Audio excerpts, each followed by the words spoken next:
Nah, kalau yang unpredictable menurut saya itu Marco Bezzecchi, karena di saat Aprilia sedang ada masalah internal, tiba-tiba Marco Bezzecchi datang di tengah orang-orang pada skeptis semua karena faktor Martin kemarin, tiba-tiba Bezzecchi datang dan juga mempersembahkan kemenangan terutama di Silverstone dan kemudian dilanjut di Mugello sampai kemudian di Asen back to back itu.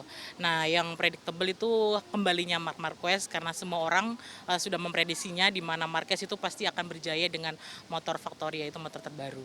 Oke, jadi Bezzecchi dan Marquez ya, Iya, yang paling nggak diduga dan yang paling diduga. iya, Oke, eh, kita tahu Marquez sekarang adalah pimpinan klasmen iya.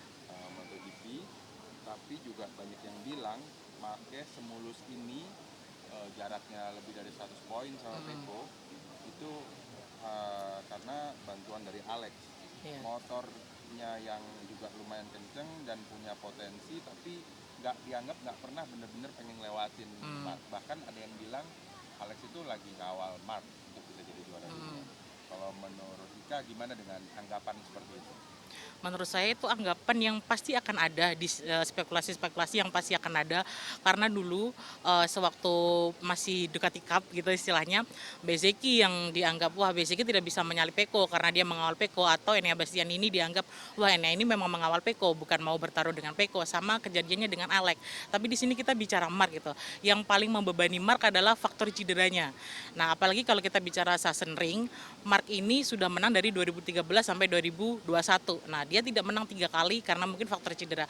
Tapi setelah cederanya selesai dan juga Mark itu punya kekuatan di lane angle-nya itu yang kuat gitu kan.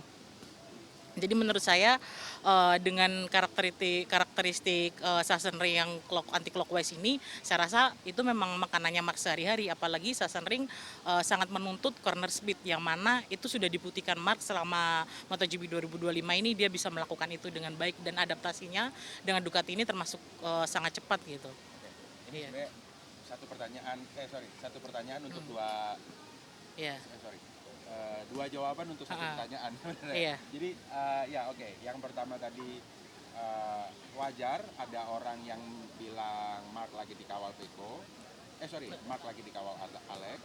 Nah terus yang pertanyaan kedua yang juga mau ditanyain adalah kalau dilihat dari skillnya iya. sebenarnya Alex itu eh, mumpuni nggak sih, yang ya udah fight aja sama kakaknya, emang lu nggak pengen jadi juara dunia? Dia sebenarnya kalau dari skill dan juga motornya kira-kira dia sebenarnya mumpuni nggak untuk ngelakuin itu?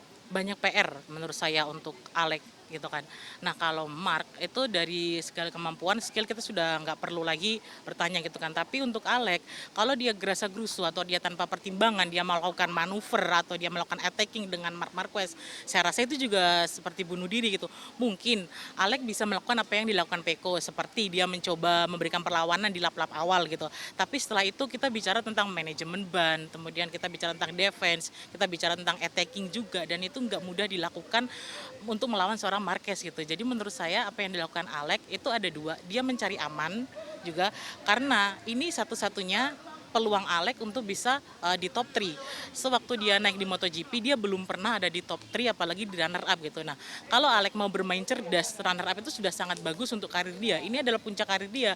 Kalau dia nggak dengan pertimbangan yang bagus, bisa-bisa dia lenyap gitu. Apalagi Pecco sekarang itu sudah mulai menunjukkan progres yang bagus itu. Jadi tinggal tunggu 4 atau 5 balapan lagi, saya rasa Pecco bisa fight dengan penuh gitu. Meskipun itu tetap jauh dari Mark, tapi untuk bisa melawan atau mengejar Alex itu sangat bisa. Jadi Alex diharapkan bisa bermain cerdas gitu di situ. Oke, nah kita ke Sachsenring sekarang. Ya, Marquez ini kita tahu tadi disebut juga 8 kali juara beruntun 2003 sampai 2013 sampai 2021. ya, 3 musim terakhir dia nggak menang. ya, Untuk balapan sesaat lagi ya.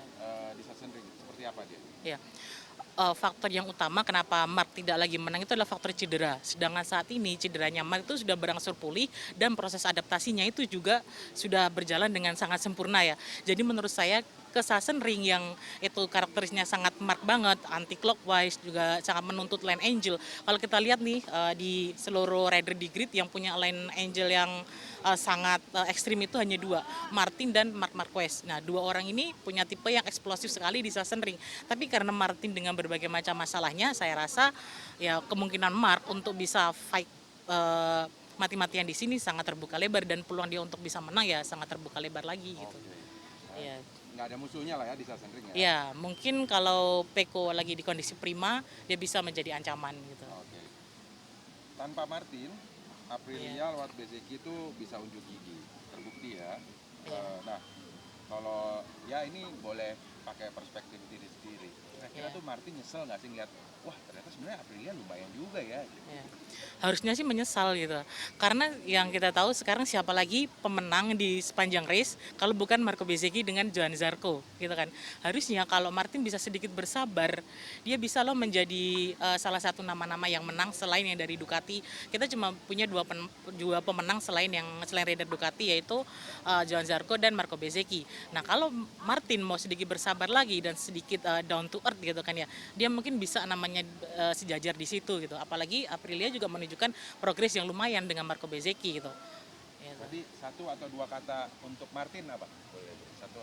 Untuk Martin apa? Atau satu kata untuk Martin atau dua kata untuk menggambarkan Martin saat ini? Lebih down to earth lagi sebagai juara dunia. Oke. Pesan untuk Martin lebih down Ya. to earth. Iya. Oke. Eh,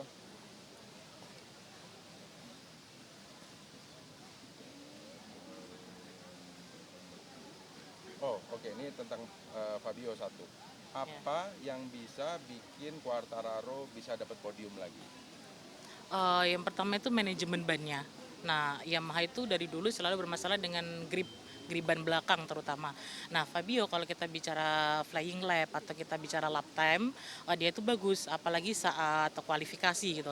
Tapi ketika kita bicara race panjang pasti ada aja masalah di sana, entah dari kecepatan yang makin lama makin melorot atau yang kedua itu juga dari apa manajemen bannya juga. Jadi menurut saya Fabio yang perlu dipikirkan sekarang adalah bagaimana dia bisa bertahan di 10 besar aja dulu. Kemarin dia P1 startnya gitu, tapi dia finishnya P11. Jadi menurut saya manajemen ban itu yang paling penting karena masalah Yamaha dari eranya Rossi adalah bermasalah di grip ban belakang gitu. Sip, Iya. mantap. Thank you. Ya. Cukup. Udah. Thank you ya. Makasih.